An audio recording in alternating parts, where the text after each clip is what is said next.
हिंदी साहित्यकारों में अपना विशेष स्थान रखने वाली कथाकार मधु काकरिया जी की लिखी कहानी आज सुनिए, लेडी बॉस। तो प्रस्तुत है उनकी लिखी कहानी लेडी बॉस।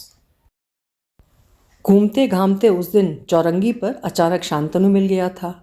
महानगर की अकेली उदास शाम हो, बैठे ठाले आप हों, करने को कुछ ना हो, मन में व्यर्थता की अनुभूति हो, और ऐसे में ग्रीष्म ऋतु में आई अचानक बरसात की तरह कोई पुराना यार दोस्त भेटा जाए तो उससे बढ़कर नियामत की कल्पना महानगर का कोई बाशिंदा कर ही नहीं सकता। क्योंकि ऐसे में आपके खाते में रात की मीठी नींद के समान कम से कम एक ऐसी शाम जुड़ जाती है जिसके लिए आप कह सकें कि आपने भरपूर जी है वो शाम। अपने दफ्तरी जीवन के जाने कितने यातनापूर्ण क्षण गुजारे थे मैंने उसके साझे में।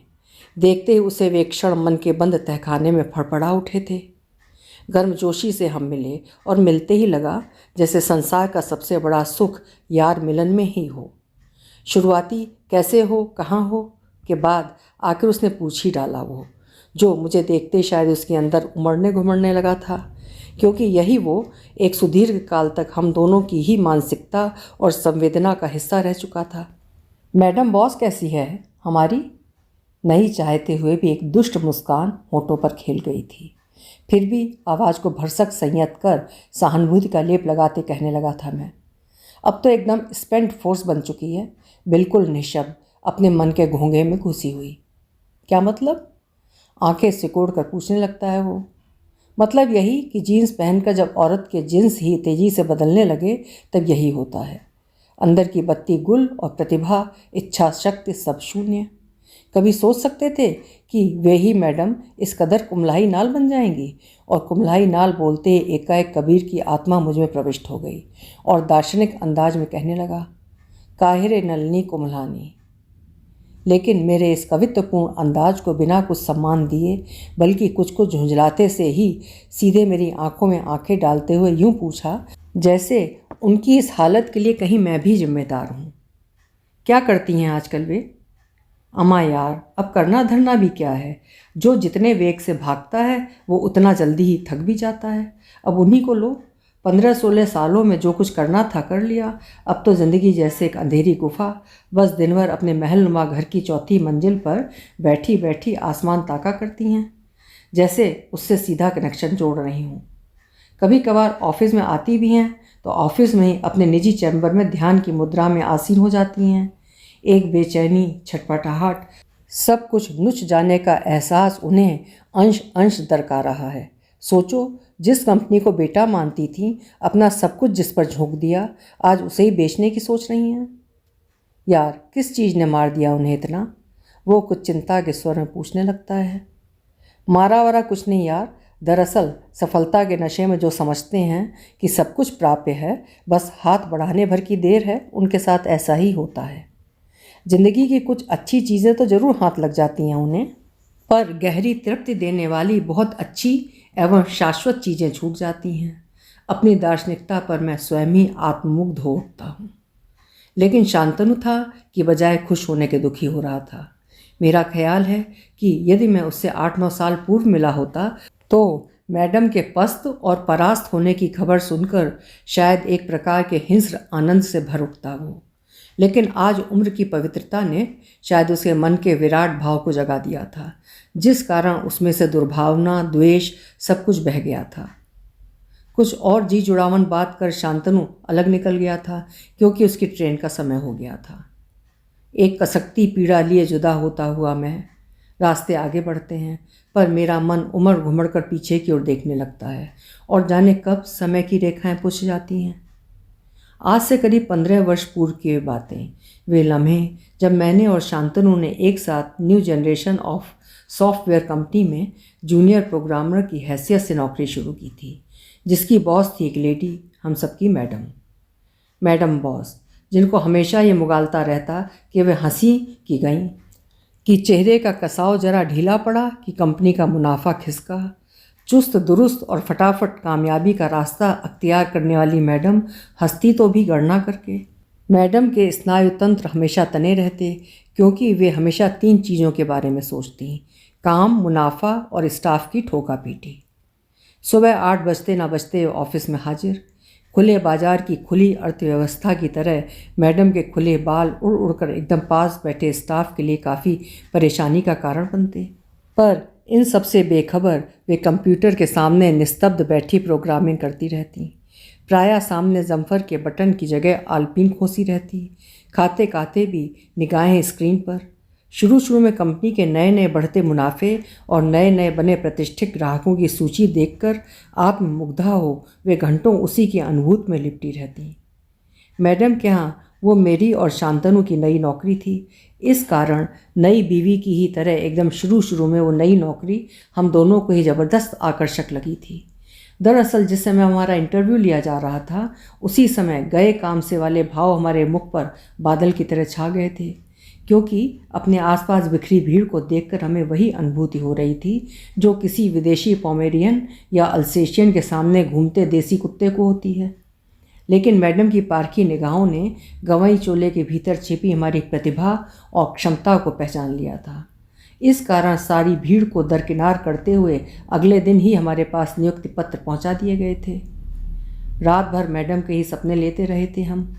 30-32 के आसपास की उम्र, बेंगलोर से कंप्यूटर विज्ञान में एमटेक करने के बाद अमेरिका से मास्टर डिग्री हासिल करने वाली मैडम, गोरेपन की ओर उन्मुख गेहुआ रंग, बुद्धि से दिपदिपाती आँखें, मुस्कान ऐसी कि मोनालिसा की मुस्कान भी फीकी लगे, मीठे नैन नक्श। उस रात हम दोनों यही सोच रहे थे कि बस थोड़ा सा बौद्धिक पैनापन का जो कठोर भाव मैडम के मुख पर बीच बीच में छा जाता है वही उनके मुख से माइनस कर दिया जाए तो जिंदाबाद madam, I love you madam. पर दूसरे दिन होते ना होते हमारी वो हीर रांझा वाली मैडम हंटर वाली मैडम में तब्दील हो गई थी। हुआ यूँ कि मैं दूसरे दिन 3 मिनट 28 सेकंड विलम्ब से पहुंचा था और शांतनु 2 मिनट 58 सेकंड लेट था। बड़े अरमानों, पूजा पाठ एवं मनौतियों के उपरांत मिली नौकरी के हमारे उछलते उफनते उन्माद पर झाड़ू उस वक्त लग गई जब मैडम ने पहले हमारे जोश भरे गुड मॉर्निंग का बिना गर्दन घुमाए ठंडा सा जवाब दिया और बाद में मिजाज से हमसे पहली बात यही कही कि हम सदैव समय से कम 15-20 मिनट पूर्व ऑफिस पहुंचा करें। मैडम रास्ता भयंकर जाम था। अपने उचित समय बोध को दिखाने के उत्साह में जैसे ही मेरे मुंह से ये निकला, मैडम ने दूसरा गोला दागा, टॉक सॉफ्ट, अर्थात धीमे बोलो, ये ऑफिस है। और तभी हमने लक्ष्य किया था कि मैडम खुद भी काफ़ी धीमे धीमे लगभग फुसफुसाते हुए ही बात कर रही थी, जिससे दूसरे स्टाफ को काम में तनिक भी बाधा न पहुँचे। बाद में स्टाफ को मैडम ने अलग अलग काम सौंपे और सबसे आश्चर्यजनक बात यह थी कि मैंने अपने जीवन काल में सिर्फ यहीं ऐसा देखा था। मैडम के यहाँ हर काम लिखित रूप में मिलता था। मैडम के शब्दों में जॉब असाइनमेंट, और जिस तारीख को वो जॉब असाइनमेंट ख़त्म होता उसी दिन हमें मैडम के पास अपनी प्रोग्रामिंग लिस्ट के साथ हाजिरी देनी पड़ती थी। अपने अनुभव से हमने जान लिया था कि प्रायः जॉब असाइनमेंट में जितना काम दिया जाता वो नियत समय में होने वाले काम से काफ़ी अधिक रहता, यानी हमें नहीं चाहते हुए भी ऑफिस कार्य के लिए नियत समय से काफ़ी अधिक समय देना पड़ता। उस दिन एक और लक्ष्य किया था मैंने, मैडम का मशीनों के प्रति अधिक प्रेम। ऑफिस के टाइपिस्ट को टाइपिस्ट कहकर बुलाती, प्यून को प्यून, लेकिन अपने कंप्यूटरों को उन्होंने चंपा, चमेली, रजनीगंधा जैसे नाम दे रखे थे। पहले ही दिन जब मुझसे कहा गया चंपा पर बैठ जाओ तो भौचक रह गया मैं। अपने गांव में ज़रूर हम गायों को श्यामा, हीरा, मोती एवं कृष्णा आदि नामों से पुकारते थे और कृष्णा पुकारते ही गायों के झुंड से कृष्णा दौड़ती हुई आ जाती थी, पर ये गायों के प्रति हमारे उसी प्रेम का द्योतक होता जो किसी पारिवारिक सदस्य के लिए होता। क्या करुणामयी मैडम का मशीनों के प्रति ये प्रेम पशु प्रेम का ही विस्तार है। मैं दिन भर यही सोचता रहा था उस दिन, लेकिन मेरी गलतफहमी बहुत शीघ्र ही भंग हो गई थी और आने वाले दिनों में मुझे एक चित्रकार का चित्र अक्सर याद आता, जिसमें एक आधुनिका की गोद में कुत्ते का बच्चा था और प्रेम में अपना बच्चा। इस बीच 15 दिन बीतते न बीतते हमारी शक्लें बदल गई थीं। चेहरे पर जंगली घास की तरह बिखरी दाढ़ी, थकान और तनाव से बोझिल हमारे तन मन और उन सब के बीच मैडम की कड़कती शब्दावली, जिसे हमने च्युइंगम की तरह चुभलाना नहीं बल्कि कैप्सूल की तरह निगलना सीख लिया था। बीच बीच में मैडम ने कई बार हमसे बातें की थी। मैडम की बातचीत का मुख्य एजेंडा यही रहता कि किस प्रकार हम अपने श्रम और ऊर्जा से सरप्लस मतलब अतिरिक्त को मैडम की कंपनी की बढ़ोतरी के लिए झोंक सकते हैं, क्योंकि यदि कंपनी ऊपर उठेगी तो कंपनी के लटके लटके हम भी ऊपर उठेंगे। सच कहूँ तो आइंस्टाइन के सापेक्षवाद सिद्धांत में उस दिन पहली बार मेरी आस्था जागी थी। दरअसल जिंदगी को अंगूर के गुच्छे की तरह तोड़कर उसके रस को आखिरी बूंद तक निचोड़ लेने में विश्वास करने वाली हमारी मैडम हम सबके फूटते यौवन ऊर्जा और श्रम की भी आखिरी बूंद तक निचोड़ लेना चाहती थी। इसी कारण 15-20 दिन के भीतर ही सभी नए स्टाफ के चेहरे छुआरे की तरह सूख गए थे। फिर भी ऑफिस जीवन अभी तक सह था, क्योंकि प्रायः हर 2-3 दिनों के अंतराल पर मैडम बाहर निकल जाया करती थी, कभी अपने ग्राहकों से मिलने तो कभी किसी कंपनी में अपने सॉफ्टवेयर के प्रदर्शन के लिए। मैडम बाहर क्या जाती, चूहेदानी में फंसे बंद चूहे की सी अनुभूति से हम बाहर निकलते, अपने अपने घावों को कुत्ते की तरह चाटते सहलाते। न खाने की सुध न जीने का ही ढंग। आखिर किस लिए है मैडम को इतनी हाय हाय। अपनी भौंडी चकले सी हथेली को नचा नचा कर शांतनु कहता तो हम सब खुलकर हंस पड़ते। अपनी कंपनी को ग्लोबल देखना मैडम का सपना है। योगेश शांतनु की जिज्ञासा को शांत करने की चेष्टा करता। कंपनी ग्लोबल बनती जा रही है, लेकिन खुद मैडम के जीवन की परिधि सिकुड़ते सिकुड़ते नफ़े नुकसान तक ही रह गई है। साधारण व्यक्ति के जीवन की परिधि में भी कम से कम रात की मीठी नींद, एक बच्चे की मुस्कान, कुछ फूल और कुछ संगीत रहता ही है। मैं आदतन अक्सर किसी दार्शनिक की तरह सोचने लगता। मैडम का फूल, मुस्कान, रात की मीठी नींद, सब कुछ उनकी मुनाफा देने वाली कंपनी। बात शांतनु पूरी कर भी नहीं पाया था कि तभी योगेश ने हमें आंख मारकर चुप हो जाने का इशारा किया। योगेश स्टाफ में सबसे पुराना था। उसी ने हमें बताया कि हम मैडम के पियून के सामने कुछ भी बातचीत न करें, क्योंकि ये पियून मैडम के लिए अच्छी खासी रडार का काम करते हैं। पीछे कौन क्या कर रहा है, किसने फ़ोन घुमाया, कौन कितनी बार बाथरूम गया, कितनी बार हंसा, आदि की सारी सूचना सूक्ष्म से सूक्ष्म ब्यौरे के साथ पियून मैडम को सरका देते हैं। बाप रे, शांतनु चीख पड़ा था। पीछे से मैडम का रिमोट कंट्रोल। शांतनु में एक खासियत थी, वो बात का पूरा विश्लेषण करता था। योगेश की चेतावनी को भी नकारते हुए उसने अपनी बात जारी रखी। दरअसल मैडम के इतने शंकालु और आक्रामक होने के पीछे अंतस की हीन भावना एवं असुरक्षा की भावना ही कहीं न कहीं है, जो भयानक होकर उभरती है। कहीं ना कहीं हर कैरियरिस्ट औरत को यही लगता है कि कहीं कोई उसके औरत होने का अनुचित फ़ायदा न उठा ले। इस कारण वे बेवजह आक्रामक, क्रूर और हिंसक हो जाती हैं।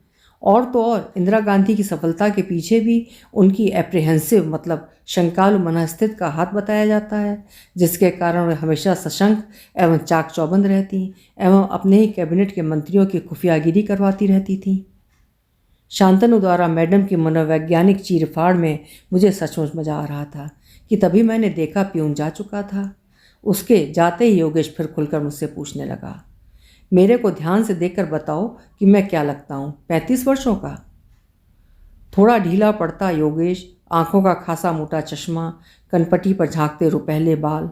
कभी सुंदर और युवा रहा होगा, लेकिन इस ऑफिस के जानलेवा तनाव और अपमान ने उसे उम्र से काफ़ी पहले बुजुर्ग बना दिया था। उसे प्रायः दिन के हर पहर ही मैडम से लताड़े जाते हुए देखा करता था मैं। एक दिन मैंने देखा कि मैडम के जाते ही वो उस कुर्सी को दनादन मुक्के मार रहा था जिस पर मैडम अभी तुरंत ही विराजी थी। ये क्या कर रहे हो? मेरे पूछने पर जलती निगाहों से ताका था उसने मेरी ओर। चेहरे की एक एक रेखाएं नफरत और द्वेष से अटी पटी। उस जोंक के बुत को पीट रहा हूँ। यदि ऐसा नहीं करूँ तो माथे की नस फट जाएगी। ना तो ये नौकरी छोड़ पाता हूँ, ना ही यहाँ रह पा रहा हूँ। कुछ रुपयों के बदले ड्रैकुला की तरह मेरा खून पी रही है औरत। हम सबसे बदतर हालत थी योगेश की। सुबह 9 से शाम 6:30 बजे तक उसे ऑफिस में रहना पड़ता था। लगातार डेटा एंट्री उसे बेहद थका और उबा देती थी। बीच बीच में जब आँखों की जलन असह्य हो जाती तो वो ठंडे पानी की छींटों से आँखों को धोता रहता। कई बार बुरी तरह वो घबरा जाता। दिन भर कंप्यूटर की ओर ताकते रहने से हर वर्ष उसकी आँखों का पावर बढ़ता जा रहा था। वो अभी तक अविवाहित था। कई बार ये आशंका उसे खा डालती कि कहीं अपने बढ़ते आँखों के पावर एवं तेजी से सफ़ेद होते बालों के चलते वो कुंवारा ही न रह जाए। और बीच बीच में जब उस पर निराशा का दौरा पड़ता तो वो सबके सामने ही बिखर जाता। देखना, एक दिन मैं भी अपने भाई की तरह कुंवारा और अंधा ही मर जाऊंगा। बड़े भाई तो टाइपिस्ट थे, फिर भी आंखों पर उतना जोर नहीं पड़ता था। मेरा जाने क्या होगा। मशीन का रंगीन स्क्रीन तो मुझे अंधा बनाकर ही छोड़ेगा। बोलते बोलते उसका गला अवरुद्ध हो जाता। किसी गंदे नाले के प्रवाह सा ऑफिस का जीवन इसी प्रकार चलता रहता कि एक छोटी सी घटना ने मैडम के अनुशासन और ऑफिस के वर्क कल्चर सभी का समीकरण बिगाड़ दिया था। यूँ घटना एकदम नगण्य थी, लेकिन कभी कभी छोटी सी घटना का प्रभाव भी जीवन के पूरे कैनवास पर पड़ जाता है। हुआ ये था कि एक दिन जैसे ही हम दोनों ने ऑफिस के प्रांगण में प्रवेश किया, देखा खूब सजी धजी मैडम साड़ी में लिपटी, भारतीयता से भरपूर पूर्ण सौंदर्य। अभी तक हम लोगों ने मैडम को जीन्स और जम्फर में ही देखा था। इस कारण अनायासी नज़रें उन पर ठिठक गईं और हमारे इस कदर थोड़े से तबीयत से देखे जाने पर उन्हें कुछ भ्रम हो गया और बस उसी क्षण वे बॉस से एक औरत बन गई और इस वर्ग संघर्ष में सूक्ष्म रूप से सेक्स की लड़ाई भी शामिल हो गई। बहरहाल उनको सजी धजी देखकर मैंने सोचा था कि वे बाहर जा रही हैं, लेकिन वे उस दिन कहीं बाहर नहीं जा रही थीं, वरन बाहर वाले ही उस दिन अंदर आ रहे थे। कोलकाता की किसी प्रतिष्ठित ग्रुप की प्रतिष्ठित पत्रिका की कोई रिपोर्टर मैडम के इंटरव्यू के लिए आ रही थी। उसी के लिए तैयारी थी। उस दिन कोई कंप्यूटर खाली नहीं था, इस कारण मुझे मजबूरन मैडम के चैम्बर में ही बैठकर पेपर वर्क करना पड़ रहा था। इंटरव्यू लेने वाली रिपोर्टर ने मैडम से कई सवाल पूछे थे, लेकिन जिन सवालों ने मेरी चेतना पर सवालिया चिन्ह लगाए थे, इतने वर्षों बाद भी वे हूबहू याद थे। रिपोर्टर के किसी सवाल पर मैडम संजीदा होकर कह रही थी, महिला बॉस को लोग एक्सेप्ट नहीं कर पाते हैं, इस कारण स्टाफ को कंट्रोल करने में अतिरिक्त एनर्जी खपानी पड़ती है। आपके कोई बच्चे? Oh no, my company is my child. माँ जिस प्रकार अपने बढ़ते बच्चे को देखकर खुश होती है, उसी प्रकार अपनी कंपनी को बढ़ते देखकर मैं I feel so full. Madam चहक रही थी और उसके तुरंत बाद प्रशासनिक कुशलता के प्रदर्शन स्वरूप मैडम उस रिपोर्टर को लेकर कंप्यूटर रूम में आ गई थीं और अभी वे अपने भिन्न भिन्न मॉडल के कंप्यूटरों एवं अपने द्वारा विकसित किए गए सॉफ्टवेयर के सजीव प्रदर्शन मशीन पर करने जा ही रही थीं कि एकाएक मैडम की आंखों में कुछ गड़ा। मैडम से ठीक 60 डिग्री के कोण पर योगेश बैठा था और उसके कंप्यूटर की टेबल पर 2-3 काफ़ी कलात्मक रूप से बनाई हुई कागज़ की नौकाएं एवं बैलून रखे हुए थे। पहली बार में तो कुछ समझ में ही नहीं आया मैडम को। दूसरी बार जब ध्यान से उन्हें छूकर देखा तो मैडम की कजरारी आंखें रक्ताब हो गईं। गुस्से से नथुने फड़कने लगे। अपनी प्रशासनिक क्षमता का साम्राज्य जैसे ढहता नजर आने लगा। तो इस प्रकार गुलछर्रे उड़ाए जाते हैं ऑफिस के समय में और पेपर की इस प्रकार बर्बादी की जाती है। मैं सोचती हूँ सब काम में डूबे रहते हैं। रिपोर्टर की उपस्थिति में ही मैडम लगभग चीख पड़ी थी। उधर नौका के साथ सामने खड़ी मैडम को देखकर योगेश यूं छटपटाया जैसे साक्षात बोफोर्स तोप का मुंह उसकी ओर घुमा दिया गया हो। मैडम की खौलती आवाज़ के जवाब में कुछ बोलना भी चाहा तो मुंह से गोंगों की निरर्थक ध्वनि के सिवाय कुछ ना निकला। मैडम को उसकी हालत देखकर थोड़ा संतोष हुआ। इस कारण नौकाएं उन्होंने योगेश के मुंह पर नहीं मारी, वरन हम तो समझ बैठे थे कि योगेश की वही हालत होने वाली है जो शिवाजी के हाथों अफजल खां की हुई थी। योगेश को प्रायः हर दोपहर ही 10-15 मिनट के लिए मैं कभी कागज़ की नौका तो कभी कागज़ के बैलून बनाते देखता था। दरअसल हम तीनों में वो कुछ ना कुछ कवित्वपूर्ण मिजाज का था, जबकि उसका काम था एकदम 100% यांत्रिक। यंत्र पर लगातार काम करते करते जब उसे लगता कि वो भी एकदम ही लक्कड़ धक्कड़ बन जाएगा, तो उन त्रासद क्षणों में वो कागज़ की नौका एवं बैलून बनाकर अपने थके और उबे हुए तन मन को सहलाता एवं अपने अंदर की सारी सृजनात्मकता एवं सौंदर्य को उन कागजी खिलौनों पर उड़ेल देता। योगेश की नौका ने मैडम के शंकालु मन और भीतर बैठे हीन भाव को भयानकता के साथ उभार दिया था। कहीं ना कहीं पूरा का पूरा स्टाफ मुझे औरत समझ झांसा दे रहा है कि मानसिकता के साथ उसने सभी की खैरियत लेनी जरूरी समझी और तभी उन्हें ध्यान आया कि आज शांतनु ने अभद्रता के साथ उनकी ओर ताका था और अपना जॉब असाइनमेंट भी उन्हें नहीं दिखाया था। बस किसी शक्तिशाली राष्ट्र के प्रचंड झंडे के समान फड़फड़ाती हुई वे शांतनु की ओर मुखातिब हुईं तो और भी विचित्र नज़ारा देखने को मिला। मैडम के चिल्लपों से निर्लिप्त निर्विकार शांतनु आधा ऊँघता आधा चेतता धीरे धीरे कीबोर्ड पर उंगलियां चला रहा था। दरअसल पिछली पूरी रात ही सुख से सो नहीं पाया था वो। एक तो भयंकर उमस और ऊपर से मच्छरों के आक्रमण ने रात को कबूतर के दड़बे जैसे बंद घर में उसकी नींद ही उचाट कर रख दी थी। उस पर सुबह तबीयत से नहा भी नहीं पाया था। मक्कार मकान मालिक सुबह 9 बजे से पहले पानी ही नहीं चढ़ाता था। इस कारण एक लोटे भर पानी से ही कौआ स्नान करके ये जाओ वो जा। अधूरी नींद के खुमार में आधा ऊँघते आधा जागते शांतनु पर जब नज़र पड़ी मैडम की तो मुंह का जायका बिगड़ गया। ऐसी जुगुप्सा से ताका उसकी ओर जैसे वो गली का कोई कुत्ता हो या कोई उचक्का लौंडा लपाड़ा। एक उनके पिताश्री थे कि गुस्सा भी उनका अलंकार था। जब गुस्साते तो स्टाफ गली के कुत्ते तक भौंकना भूल जाते थे। और एक वे हैं, टूट पड़ने की भाषा में फिर गुर्राई वे, आंखों में सामना करती बिल्ली की सी बिल्लौरी चलन। ऑफिस को एकदम गवर्नमेंट ऑफिस बना रखा है तुम लोगों ने, हर जगह इनडिसिप्लिन। बात पूरी भी नहीं हो पाई थी कि उनकी धारदार एवं खौलती आवाज़ की धार को भोतरी बनाते हुए ठीक उसी समय शांतनु ने एक जोरदार उबासी ली। और जब उसे लगा कि इस उबासी की अवधि में शीघ्र ही कमी आने वाली, नहीं तो किसी प्रकार बीच उबासी में ही फा फू की भाषा में आंखों में उबासी के फलस्वरूप ऊपर आए पानी और कीच को पोंछते हुए कहने लगा, आप तो सुबह से ही व्यस्त थीं, नया जॉब असाइनमेंट लेता कैसे। और बोलने के साथ ही उसने बची हुई उबासी पूरी की, उंगलियां चटकाईं और गर्दन की जकड़न को दूर करने के लिए गर्दन दाएं बाएं घुमाई।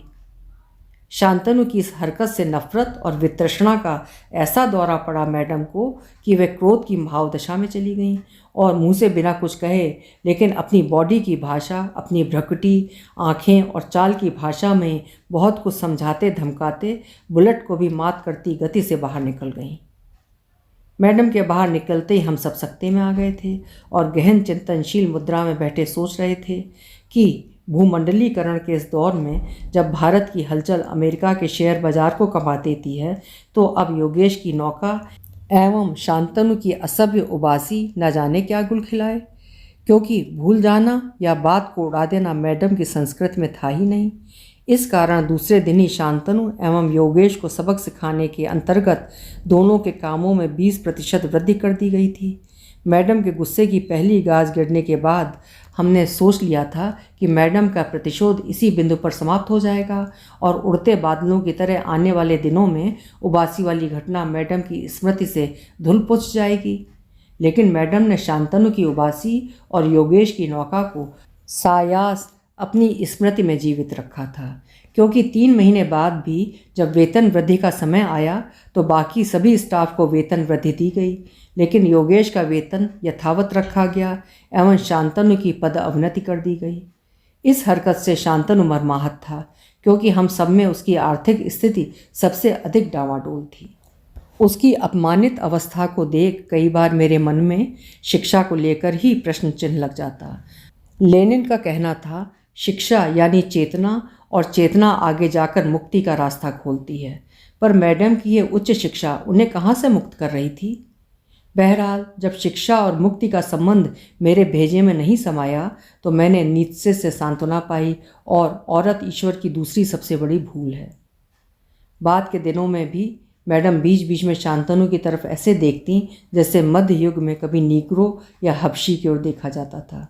भयंकर त्रासदी के दिन थे शांतनु के लिए, लेकिन ऐसे दिनों में भी उसने आशा नहीं छोड़ी थी और सदैव ऊंचे और सम्मानित जीवन के लिए प्रयत्नशील रहता था। और ऐसे ही अंधेरे दिनों में से एक दिन उसके लिए मुक्ति का संदेश लेकर आया। उसको कहीं दूसरी जगह नौकरी मिल गई थी।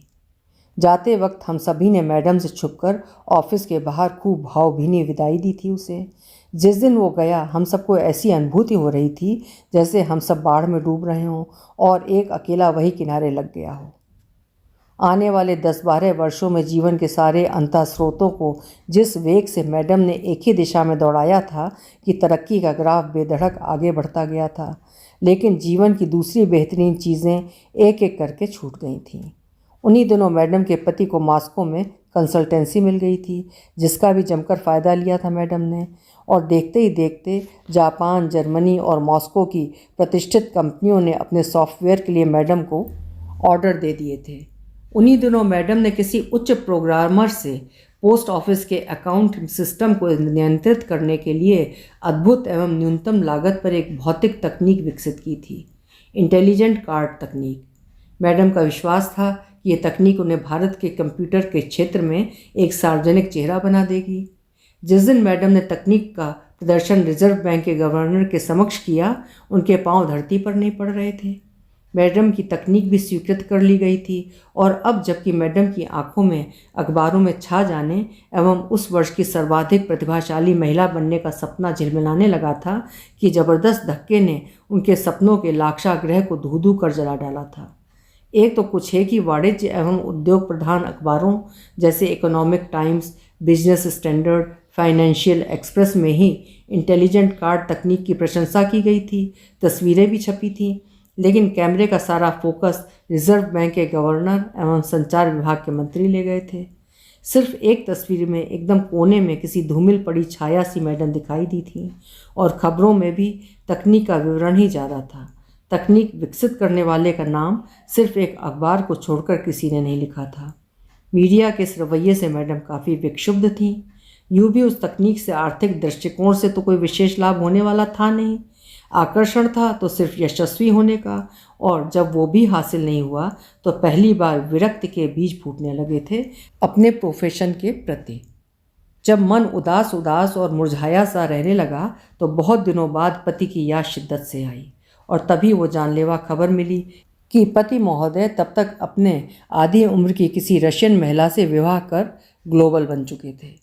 मॉस्को में बनी अपनी हैसियत का लाभ पति अब भी मैडम को देने को तैयार थे, लेकिन खुद भारत आकर मैडम के साथ बसने को तैयार नहीं थे। पति के बारे में जानकर कई दिनों तक मैडम को भयंकर हिस्टीरिया के दौरे पड़ते रहे थे। तीर्थ यात्रा, साधु संगम, धर्म ग्रंथों का अध्ययन आदि का सिलसिला भी कुछ दिन चलाया, लेकिन प्रखर बौद्धिकता ने धार्मिक संवेदना भी सुखा डाली थी। कभी किसी इंसान के प्यार की ख्वाहिश तो कभी किसी बच्चे की मुस्कान की चाह को लेकर कलेजे में एक हुक उठा करती, तो कभी गहरी आत्मीयता एवं अंतरंग बात करने को दिल तड़पता।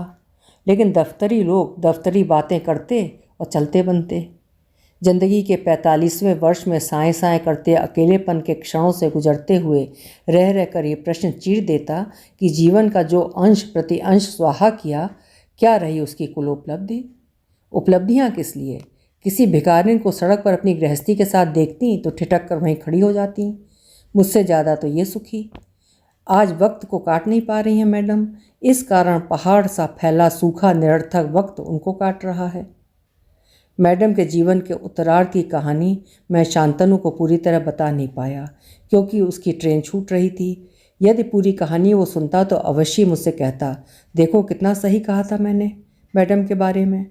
हाँ, मुझे अच्छी तरह याद है, जिस दिन वो विदा हुआ था हमारी कंपनी से, काफ़ी देर तक हम सड़कों पर घूमते रहे थे।